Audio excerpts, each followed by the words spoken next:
अरे वाह दीदी, शादी के बाद वाला ग्लो। आप तो पूरा चमक रही हो। लगता है जीजू ने खूब ख्याल रखा है, तभी तो आप इतना चमक रही हो। हाँ, तेरे जीजू ने मेरा ख्याल तो रखा है, लेकिन बदले में मुझे उसके पूरे खानदान का ख्याल रखना पड़ा। क्या बताऊं भाई, इतना बड़ा परिवार है, मैं तो काम करते करते थक ही जाती हूँ। क्या यार दीदी, आप भी शादी के बाद वाली लाइफ को एंजॉय करने के बजाय उन चीजों पर ध्यान दे रही हो जो जरा सी है। अच्छा बच्चों, जब तेरी शादी होगी ना, तब पता चलेगा तुझे कि क्या जरा सी है और किन पर ध्यान दिया जाना चाहिए। हाँ देख लेना भाई, मैंने तो बहुत कुछ सोच रखा है। शादी के बाद में कैसे कपड़े पहनूंगी, अपने पति के साथ घूमने जाऊंगी, अपनी सास के साथ शॉपिंग करूंगी, अपनी जेठानी के साथ गप्पे लगाऊंगी, फुल एंजॉय करूंगी मैं अपनी शादी वाली लाइफ को। प्रीति की बात सुनकर सब लोग हंसने लगते हैं। प्रीति की बहन की अभी अभी नई नई शादी हुई है। उसे पता है कि शादी के बाद लाइफ पूरी तरह चेंज हो जाती है। पहले अपने मायके में लड़कियां बिल्कुल आजाद होती हैं, लेकिन ससुराल में बहुत सारी जिम्मेदारियां होती हैं, अपने सास ससुर नंद देवर। लेकिन प्रीति को तो बस ऊपर ऊपर का बदलाव दिख रहा है। ऐसी दोनों बहनें आपस में बैठकर बातें कर रही होती हैं, तभी कुसुम और रामलाल भी वहां आ जाते हैं। अब दोनों बहनें बातों में ही लगी रहोगी या कुछ खाओगी भी। और तुम शिवानी, जब से आई हो अपनी बहन के साथ ही बातें कर रही हो। माँ बाप की याद नहीं आई क्या तुम्हें ससुराल में? माँ, आपको तो पता ही है इसका कि ये कितनी बड़ी चैटर बॉक्स है। जब से आई है चुप ही नहीं हो रही है, कभी ये बातें कभी वो बातें। कब से चाह रही हूँ कि मैं आप दोनों के पास आ जाऊँ, और मुझे तो ना भूख भी लग गई है। अरे ये तो तुझे ऐसे ही बातों में लगा कर रखेगी। चल आजा, मैंने यहाँ सारा खाना तेरी पसंद का बनाया है, आजा एक साथ बैठकर खाते हैं। शिवानी के परिवार वाले काफी रिच हैं। अपनी बच्चियों के लिए फिर भी कुसुम ने खुद से खाना बनाया है। वो नौकरों से कहकर सारा खाना डाइनिंग टेबल पर लगवा देती है। सब लोग एक साथ बैठकर खाना खाते हैं। वाह माँ, आपके हाथ का खाना खाकर तो मजा ही आ गया। सच में मैंने अपने ससुराल में इस खाने को बहुत मिस किया, क्योंकि खुद से कितना भी अच्छा खाना बना लो, स्वाद ही नहीं आता। भाई, शादी के बाद मेरी भी सबसे बड़ी शिकायत तेरी नानी से यही रहती थी कि मेरे लिए खाना बना दो। हाँ, तो बेटी माँ पर ही जाएंगी ना। रामलाल की बात सुनकर सब लोग हंसने लगते हैं। सब मिलकर गाना गाते हैं। तभी शाम होती है और अमित भी शिवानी को लेने के लिए आ जाता है। अमित बेटा, ये बात अच्छी नहीं है। तुम्हारी शादी को दिन ही कितने हुए हैं और तुम शिवानी को छोड़कर चले गई। ये नहीं कि अपने सास ससुर के पास बैठो, एक कप चाय का पियो। अरे पापा, आपको तो पता ही है ऑफिस का कितना हेक्टिक शेड्यूल होता है। आज सच में बैक टू बैक मीटिंग्स थी, वरना मैं जरूर रुकता। अमित थोड़ी देर अपने सास ससुर के साथ बातें करता है और बाद में शिवानी को लेकर अपने घर आ जाता है। यार शिवानी, तुम्हें ड्राइवर के साथ आ जाना चाहिए था। देखो ना, मम्मी की तबीयत खराब है और तुम्हारे जाने के बाद उन्हें खुद से ही काम करना पड़ा। यार हद हो गई है। अब क्या मैं एक दिन को अपने मायके में भी नहीं जा सकती? वैसे तो मैं सुबह के वक्त सारा काम करके गई थी और शाम का सारा काम अब करूंगी। देखो, अभी कुछ भी नहीं हुआ है। मम्मी ने बस दोपहर का काम किया होगा। यार, बात दोपहर के काम की नहीं है, उनकी तबीयत की भी तो है। तुम्हें ख्याल रखना चाहिए ना इस घर का, आखिर बहू हो तुम। शिवानी अमित के साथ ज्यादा बहस नहीं करती और अपनी जिम्मेदारियों को समझकर वो काम में लग जाती है। रात के करीब 7 बजे वो अपनी मायके से लौटी थी और खाना बनाते, घर का काम समेटते हुए उसे 10 बज जाते। पसीने वो पूरी तरह से भीग जाती है। यही है शादी का असली रूप। और एक वो पागल लड़की है जो सोचती है कि शादी के बाद तो लाइफ मजेदार हो जाती है। शिवानी सारा काम समेट कर सोने चली जाती है। वो इतनी ज्यादा थक गई थी कि बिस्तर पर लेटते ही उसे नींद आ जाती है। ऐसे कुछ दिन बीतने लगते हैं। एक दिन प्रीति अपनी डांस क्लास लेकर स्टूडियो से बाहर आती है, तो बाहर उसे अपनी दोस्त मानसी मिलती है। अरे मानसी, तुम यहाँ क्या कर रही हो? लगता है तुम्हारा भी पढ़ाई से मन भर गया है और अब तुम्हें भी मेरी तरह क्लासिकल डांस सीखना है। दरअसल प्रीति का पढ़ाई लिखाई में कोई खास ध्यान नहीं है, लेकिन उसे क्लासिकल डांस का शुरुआत से ही बहुत शौक रहा है। घर पर भी वो बहुत अच्छा डांस करना सीख गई थी, लेकिन उसके डांस के हुनर को देखते हुए उसके पापा ने उसे एक डांस क्लास ज्वाइन करा दी और अब वो स्टेट लेवल की कथक डांसर है और उसकी प्रैक्टिस ऐसे ही चल रही है। नहीं भाई, मुझे कोई शौक नहीं है नाचने कूदने का। मैं तो बस तुम्हें ये बताने आई हूँ कि हमारे ग्रेजुएशन का रिजल्ट आ गया है और तुम बिल्कुल बॉर्डर लाइन पर जाकर पास हुई हो। अरे खुशी मना, पास हो गई बेटा। दोबारा मुझे क्लास नहीं करनी पड़ी, वरना मुझे तो लगा था कि इस बार तो 32% आएंगे। प्रीति की बात सुनकर मानसी उसे समझाने लगती है। अरे यार, सीरियस बातों पर भी तुझे हंसी आ रही है। तुझे थोड़ा बहुत पढ़ने पर भी ध्यान देना चाहिए ना। अब देख, पढ़ लिख कर इंसान कुछ भी कर सकता है, उसे किसी पर निर्भर नहीं रहना पड़ता। अरे चल यार, फालतू का ज्ञान मत दे। देख, मेरे पापा बहुत अमीर है, वो मेरा खर्चा अच्छे से उठा रहे हैं। फिर शादी के बाद मेरा एक पति होगा और मेरा पति भी तो मेरे लिए कमाएगा ना। सोच, उसके पैसों पर मैं राज करूंगी, तो मुझे पैसे कमाने की क्या जरूरत है? भाई पता नहीं तू शादी के बारे में इतना कैसे सोच लेती है। मैं तो चाहती हूँ कि कभी शादी करूंगी ना, सच बता रही हूँ। अगर घर वाले फोर्स ना करे तो मैं तो खुशी खुशी शादी ना करने के लिए तैयार हूँ। पागल लड़की, लाइफ शादी के बिना बोरिंग है। मतलब मन करता है ना एक पति हो जो हमारा ख्याल रखे, घुमाने लेकर जाए, शादी के बाद में चूड़ियां, कंगन, गहने ये सब पहनूं। कितनी अच्छी लगूंगी मैं सिंदूर लगाकर डांस करते हुए। प्रीति अपने सपनों में खो जाती है। इधर मानसी उससे कहती है, अरे चल, अब हो गया हो तो चल कॉफी पीने चलते हैं। यार सच में बड़ा सिर दर्द हो रहा है। दोनों दोस्त ऐसे ही बातें करते हुए एक पास के रेस्टोरेंट में कॉफी पीने पहुंच जाती हैं और बातें करते हुए कॉफी पीती हैं। फिर अपने अपने घर आ जाती हैं। ऐसे दिन बीतने लगते हैं। प्रीति क्लासिकल डांस में तो अच्छा परफॉर्म करती है, लेकिन पढ़ाई में उसका ज्यादा ध्यान नहीं होता। इधर मानसी की वजह से ही उसके जैसे तैसे करके कुछ मार्क्स आ जाते हैं और इस तरह ग्रेजुएशन हो जाती है। आज उनकी फेयरवेल है। यार कॉलेज का टाइम गोल्डन पीरियड होता है लाइफ का। मतलब कितना आजाद महसूस करते हैं ना हम। जहाँ मन करे वहां जाओ, जो खाना है खाओ, जो पहन कर आना है पहनो। और अब देखो हम सब एक दूसरे से कितना अलग हो जाएंगे। कुछ सालों में सबकी लाइफ बदल जाएगी। हाँ यार, हम एक दूसरे को बहुत मिस करेंगे। पता नहीं किसी से मिलेंगे या नहीं। कुछ लोगों की तो शादी भी फिक्स हो गई है, सीधा शादी हो जाएगी ग्रेजुएशन होते ही। हाँ वही तो, जब तक पढ़ाई होती है तब तक तो घर वाले चुप रहते हैं, लेकिन जैसे ही पढ़ाई कंप्लीट हो जाती है इन्हें बस शादी का ही सूझता है। ऐसा कहते हुए मानसी थोड़ा इमोशनल हो जाती है। अरे चल यार, लास्ट डे में भी रुलाएगी क्या? चल रोते नहीं है, वैसे भी हम दोनों तो कांटेक्ट में रहेंगे ना, और आपस में मिलते जुलते भी रहेंगे। बाकी जिससे जब मिलाए वो लाइफ के भरोसे छोड़ दे। दोनों दोस्त ऐसे ही आपस में बातें करती हैं और शाम के वक्त अपने अपने घर आ जाती हैं। ऐसे दिन बीतने लगते हैं। एक दिन रामलाल के फोन पर उसके दोस्त मोहन का कॉल आता है। अरे यार, आज इतने दिनों बाद कैसे याद कर लिया? मैंने तो तेरे पास कॉल किया था, लेकिन तूने दोबारा फोन ही नहीं किया। भाई मैंने सोचा लगता है कि तू कहीं बिजी होगा। अरे नहीं, ऐसा नहीं था। बस मैं थोड़ा काम में फंसा हुआ था, तो मेरे दिमाग से ही निकल गया तुझे फोन करना है। दोनों दोस्त आपस में बातें करने लगते हैं। तभी मोहन कहता है, वैसे आज मैंने अपनी प्रीति बिटिया के रिश्ते को लेकर फोन किया है। अरे वो मेरी बहन का बेटा है, अच्छा खासा कारोबार है और वेल क्लास फैमिली से है लड़का। जॉब लगी हुई है गवर्नमेंट में। उन्होंने अपनी प्रीति देखी है और ये रिश्ता करने को कह रहे थे। अब तू कहे तो मैं बात आगे बढ़ाऊं। अरे भाई, मुझे तो तुझ पर पूरा विश्वास है। जैसे तूने शिवानी का रिश्ता अच्छे घर से लगवाया है, वैसे ही तू प्रीति का भी करवा देगा। तुझे जो ठीक लगे कर ले, मेरी तरफ से तो हाँ है। रामलाल मोहन को हाँ करके फोन रख देता है। इधर प्रीति को जैसे ही पता लगता है कि उसका रिश्ता होने वाला है, वो फूल ही नहीं समाती। फाइनली इस बोरिंग पढ़ाई से भी जान छूट गई और अब मेरी शादी भी होने वाली। और रही बात डांस की, वो तो मैं शादी के बाद भी कंटिन्यू कर लूंगी। पहले बात पक्की होगी, फिर रिंग सेरेमनी और फिर शादी। मैं तो बात पक्की होने के बाद ही अपने फियांसे से ऐसी बातें करूंगी जैसे अपने बॉयफ्रेंड से लड़कियां करती हैं। प्रीति और मानसी कॉलेज टाइम में लड़कों से बात करना पसंद नहीं करती थी, जिस वजह से उनका कोई लड़का दोस्त या बॉयफ्रेंड नहीं था। प्रीति मन ही मन बहुत खुश होती है। इधर रामलाल कुसुम से भी रिश्ते के बारे में बात करता है और इस तरह प्रीति का आयुष नाम के लड़के से रिश्ता तय हो जाता है।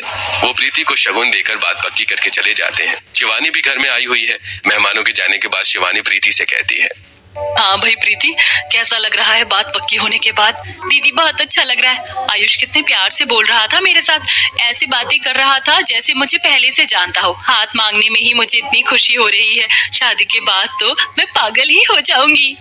शुरू में ऐसा ही लगता है, और जरा सोच ये ससुराल वाले हाथ ही क्यों मांगते हैं। शिवानी की बात सुनकर प्रीति सोच में पड़ जाती है।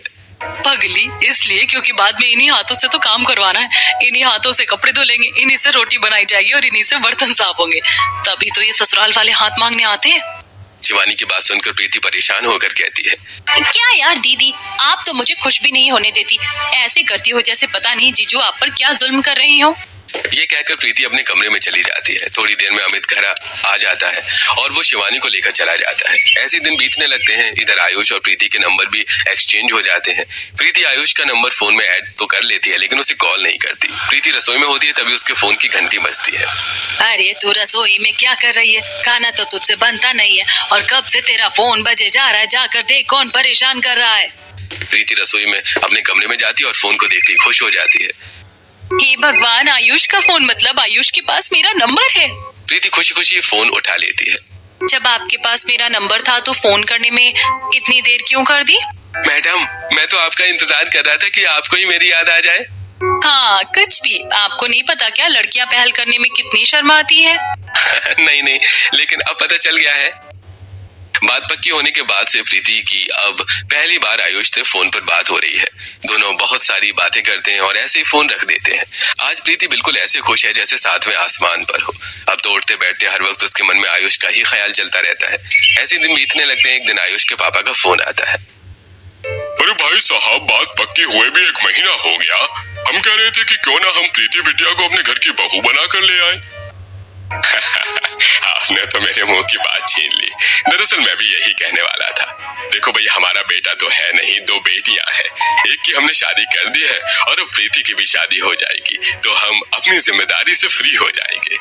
दोनों आपस में बातें करते हैं। अगले दिन राजेश घर आता है और दोनों फैमिली आपस में मिलकर शादी की डेट डिसाइड करते हैं। ऐसे दिन बीतने लगते हैं। एक दिन आयुष का फोन आता है। मम्मी, अगर आप लोगों की इजाजत हो तो मैं प्रीति को शॉपिंग पर ले जा सकता हूँ क्या? इसी बहाने हम एक दूसरे से मिल भी लेंगे। हाँ बेटा, ले जाओ, हमें कोई एतराज नहीं है। वैसे भी कल को शादी करके इसे तुम्हारे घर ही तो जाना है और तुम्हारे साथ ही रहना है। कुसुम आयुष को प्रीति के साथ ले जाने की परमिशन दे देती है। प्रीति भी खुशी खुशी तैयार होकर आयुष के साथ शॉपिंग करने के लिए आ जाती है। अरे भाई, मुझे तो बहुत जोर की भूख लग रही है। शॉपिंग होती रहेगी, बाद में पहले हम दोनों खाना खाते हैं। आयुष प्रीति को एक रेस्टोरेंट में ले जाता है। ऑर्डर तो कर दीजिए, ऐसे मेन्यू को ही देखते रहोगे क्या? तुम कर दो अपनी पसंद का ऑर्डर। तुम्हें जो पसंद होगा मैं खा लूंगा। अच्छा जी, मेरी पसंद आपकी पसंद कब से हो गई? जब से मैंने तुम्हें देखा है। अब से तुम्हें जो अच्छा लगेगा मैं वही करूंगा। तुम जो कहोगी मैं वही खाऊंगा। आयुष की बात सुनकर प्रीति हंसने लगती है। प्रीति मजाक मजाक में स्पाइसी सैंडविच मंगवा लेती है। आयुष बिना कुछ कहे वो सैंडविच खाने लगता है, लेकिन उसकी आंखों से पानी निकलने लगता है। यार, ये प्रैंक था और आपने चुपचाप मेरी बात मान ली। मुझे ऐसा नहीं करना चाहिए था, सॉरी। अरे कोई बात नहीं, तुम्हारे लिए तो मैं कुछ भी करने को तैयार हूँ। ये तो थोड़ा तीखा खाना था। आयुष की ये वाली हरकत तो प्रीति का दिल जीत लेती है। प्रीति को बहुत खुशी होती है। वो आयुष को अपने हाथ से मीठा खिला देती है। दोनों रेस्टोरेंट से सीधे मॉल जाते हैं और शादी की शॉपिंग करते हैं। आयुष प्रीति की पसंद की ही सारी चीजें खरीदता है, कपड़े, फुटवेयर, यहाँ तक कि रुमाल भी। शाम होती है। आयुष प्रीति को घर छोड़ जाता है और घर आकर प्रीति अपनी बहन को फोन करके सारी बातें बताती है।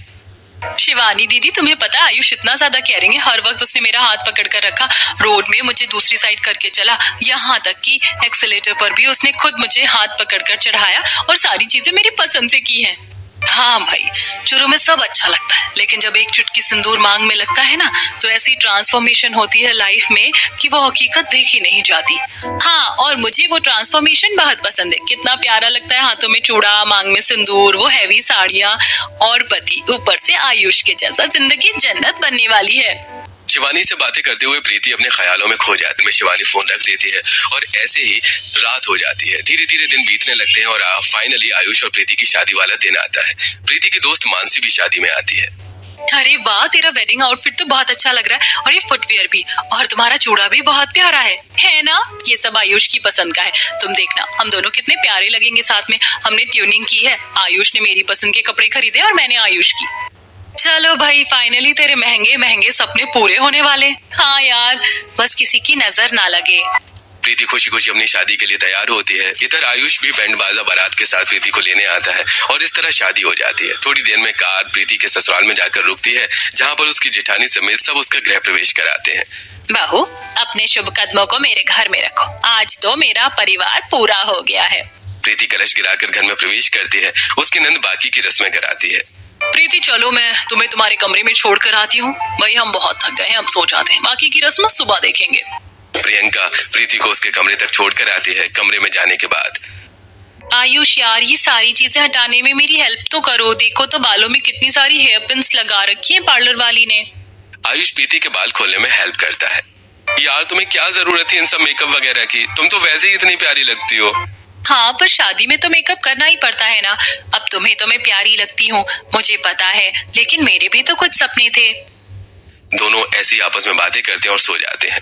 अगली सुबह होती है और प्रीति की आंख नहीं खुलती, क्योंकि मायके में तो उसे लेट तक सोने की आदत है। इधर सुधा और बाकी परिवार हॉल में बैठा होता है।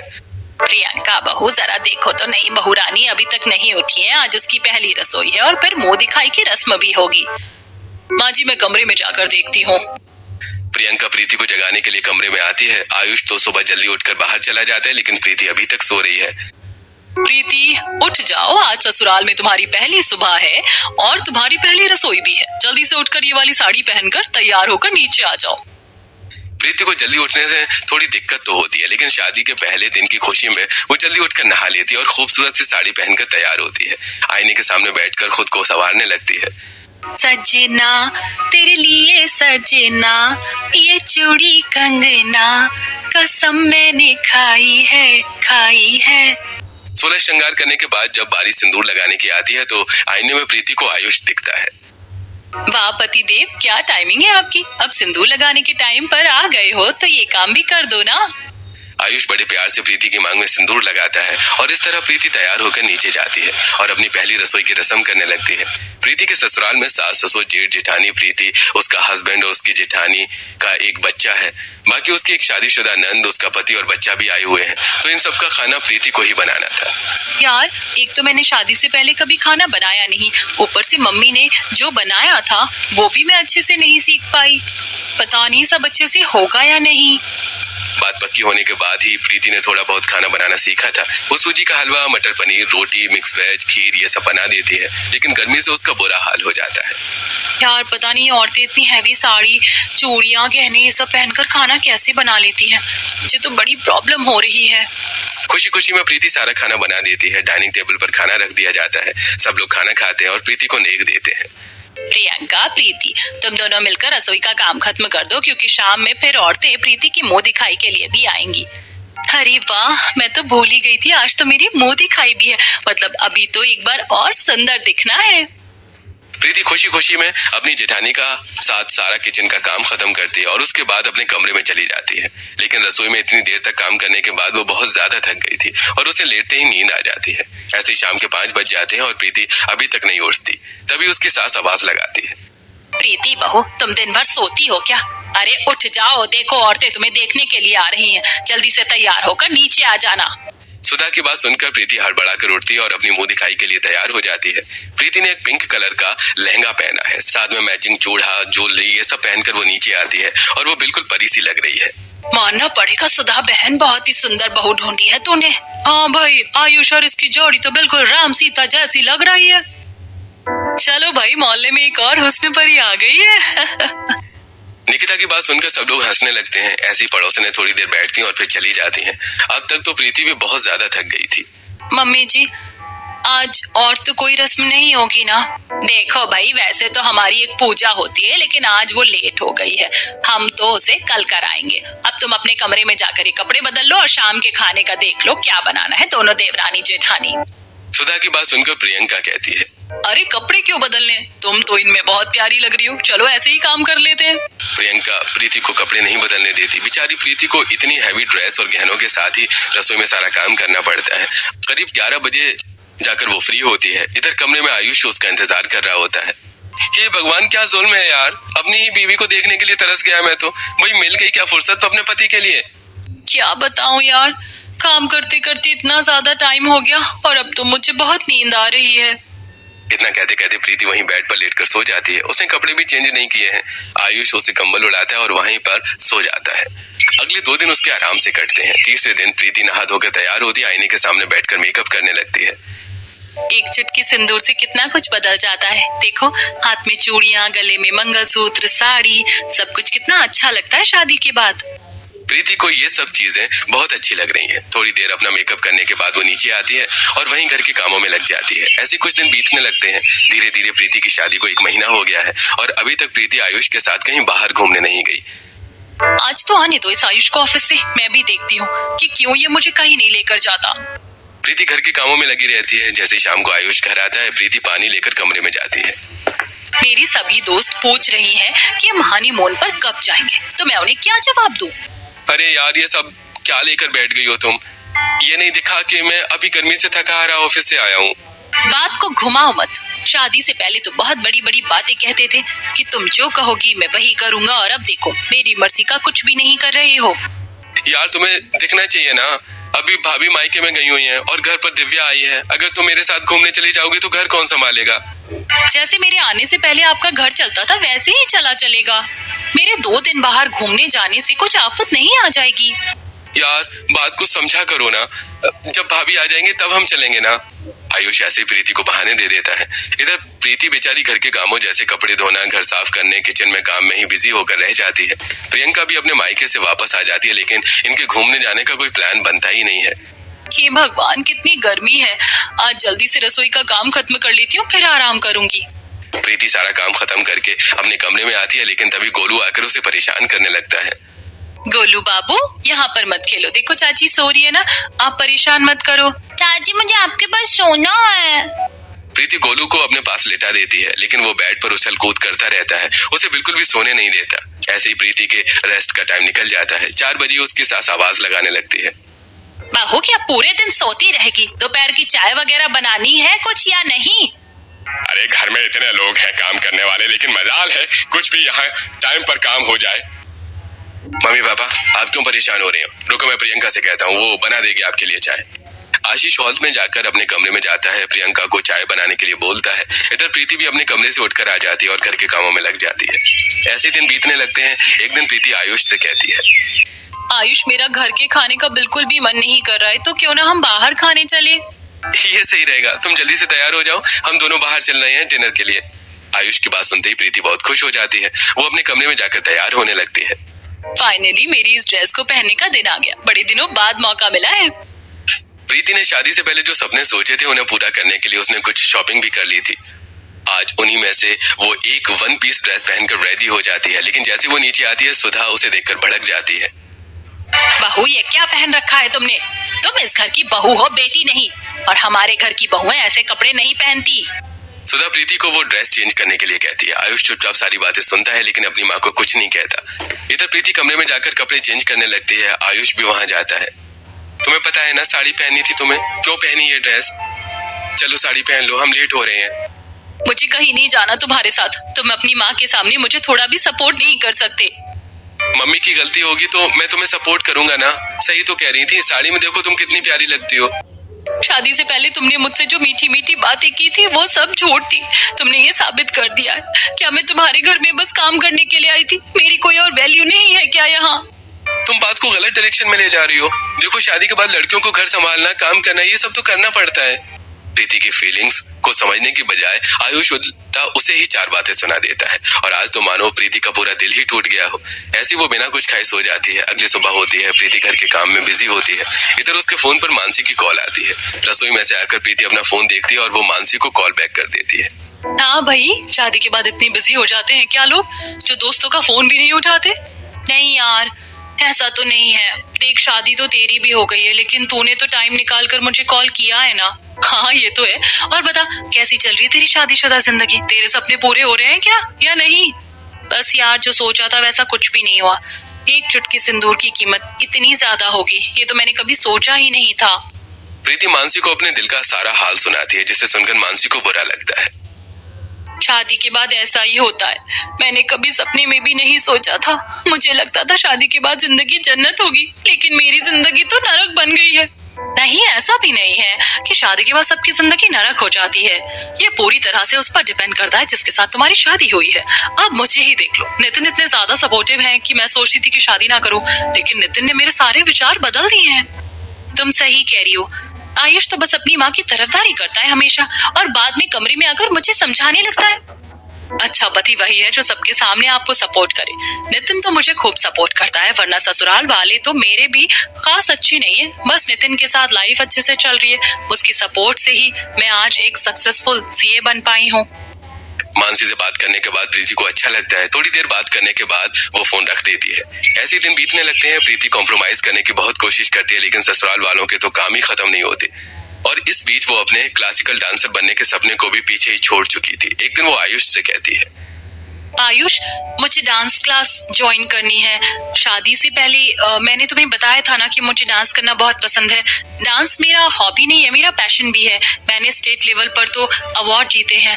अब नेशनल और इंटरनेशनल की प्रिपरेशन करनी है।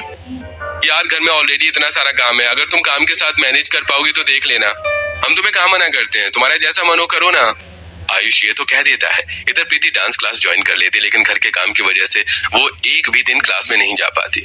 ऐसे दिन बीतने लगते हैं। एक दिन प्रीति गर्मी में काम करके फ्रस्ट्रेट हो जाती है, और तभी अचानक से उसके हाथ से एक कांच का ग्लास टूट जाता है। जैसी ग्लास टूटने की आवाज सुधा के कानों में पड़ती है, प्रीति बहू, तेरा ध्यान कहाँ रहता है? एक भी काम ढंग से नहीं करती। प्रीति को पहले से ही गुस्सा आ रहा था। एक ग्लास टूटा है, कोई आफत नहीं आ गई, और मैंने जानबूझकर तो नहीं तोड़ा ना। प्रीति गुस्से में सुधा को उल्टा बोल देती है। इधर उसी टाइम पर आयुष भी ऑफिस से घर आ जाता है और प्रीति की ये सब बातें सुन लेता है। प्रीति, तुम मेरी माँ से किस तरीके से बात कर रही हो? चलो मम्मी से माफी मांगो। मैंने ऐसा भी क्या कर दिया अब जो मैं माफी मांगू? पूरा दिन तो घर का काम करो, अपने मन का यहाँ कुछ नहीं हो रहा है। अगर गलती से ग्लास टूट गया तो क्या कयामत आ गई? गुस्से में प्रीति कुछ ज्यादा ही कह देती है। इधर आयुष उसे थप्पड़ मार देता है। प्रीति रोते हुए अपने कमरे में चली जाती है। आईने के सामने खड़ी होकर सोचती है, दीदी सही कहती थी, शादी इतनी भी सुंदर चीज नहीं है जितनी हमें लगती है। एक चुटकी सिंदूर से लड़की की लाइफ पूरी बदल जाती है। लेकिन बस अब बहुत हो गया, इससे ज्यादा मैं सिंदूर की कीमत अदा नहीं कर सकती। गुस्से में प्रीति अपने ससुराल छोड़कर मायके जाने के लिए हॉल में आती है, जहाँ आयुष उसे रोकते हुए, कहाँ जा रही हो तुम? अपने मायके, क्योंकि मैं यहाँ बहू बनने आई थी, ना कि तुम्हारे परिवार की गुलाम। तो चली जा, हमें भी कोई जरूरत नहीं है तेरी। तेरे बिना हमारा कुछ नहीं बिगड़ेगा। प्रीति अब अपने मायके आ जाती है और आयुष उसे चुपचाप जाते देखता रह जाता है। क्या हुआ? कुछ बड़ी बात है? तुम मुझे बता, ऐसे अचानक से तू अपने ससुराल से मायके कैसे आ गई? दीदी मैं बहुत गलत थी, जो ये सोचती थी कि शादी के बाद लाइफ अच्छी हो जाती, लेकिन ऐसा कुछ भी नहीं हुआ। और आप सही कह रही थी, मेरा हाथ इसलिए मांगा था ताकि मैं अपने ससुराल वालों के सारे काम कर सकूं।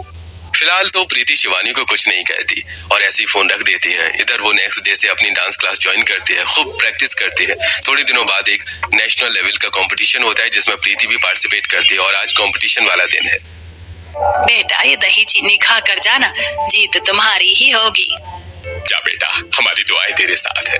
दोनों माता पिता प्रीति को आशीर्वाद देते हैं। प्रीति कंपटीशन में जाती है और वहां अपना डांस परफॉर्म करती है। प्रीति का डांस देखकर सब लोग खड़े होकर तालियां बजाते हैं। प्रीति कंपटीशन में फर्स्ट आती है और उसे national level classical dancer declare किया जाता है। साथ में 1 लाख प्राइज मनी और ट्रॉफी भी मिलती है। प्रीति की न्यूज अखबार, न्यूज चैनल्स हर जगह होती है। इधर राजेश भी न्यूज चलाकर बैठा होता है। अरे ये तो चाची डांस कर रही है। क्या हमारी बहू एक डांसर है? हाँ माँ जी, इसने राष्ट्रीय स्तर पर कथक कंपटीशन में प्रथम स्थान हासिल किया है। ये तो हम सबके लिए बड़ी गर्व की बात है। इतने दिन प्रीति हमारे साथ रही और हम इसका ये टैलेंट देख ही नहीं पाए। इधर आयुष भी पीछे खड़ा होकर ये सब देखता है। गलती मेरी ही है, मैंने कभी प्रीति को सपोर्ट ही नहीं किया। जब से वो मेरे घर आई है बस नौकरानी बनकर रह गई है। और ये बात सिर्फ प्रीति की ही नहीं, हर गृहिणी की है। आयुष बहुत खुश होता है, लेकिन वो चाहकर भी प्रीति को कांग्रेचुलेट नहीं बोल पाता, क्योंकि प्रीति उससे बात करने के लिए तैयार नहीं है। आयुष को उदास देखकर प्रियंका उसके पास आती है। आयुष तुम बहुत परेशान लग रहे हो। मुझे पता है प्रीति तुमसे गुस्सा है, लेकिन तुम उसे लेने जाओ, उसे प्यार से मनाओ, वो मान जाएगी। भाभी मना तो मैं लूंगा, लेकिन उसके साथ सच में नाइंसाफी हुई है। जब तक आप हस्बैंड्स को ये बात समझ में आती है बहुत देर हो जाती है, लेकिन अभी टाइम है, तुम देर मत करो। प्रियंका के कहने पर आयुष प्रीति को लेने जाता है, लेकिन प्रीति उसके साथ आने से मना कर देती है। मानती हूँ मैं एक लड़की हूँ, मानती हूँ शादी के बाद लड़कियों की जिंदगी बदल जाती है, लेकिन इतनी भी नहीं कि एक चुटकी सिंदूर की कीमत चुकाने के लिए अपना वजूद ही खत्म कर दे। प्रीति की जीत की खुशी में मानसी उसके घर आती है और इन दोनों की बातों को सुनकर बीच में बोलती है। देखो सास ससुर अगर बहू को कुछ बोले तो समझ में आता है, लेकिन अगर पति सपोर्ट ना करे ना तो लाइफ बहुत मुश्किल हो जाती है। आयुष को अपनी गलती का पछतावा होता है। इधर प्रीति उसके साथ न जाकर अपने करियर पर ध्यान देती है और अब उसका टारगेट इंटरनेशनल लेवल पर कथक डांसर बनना।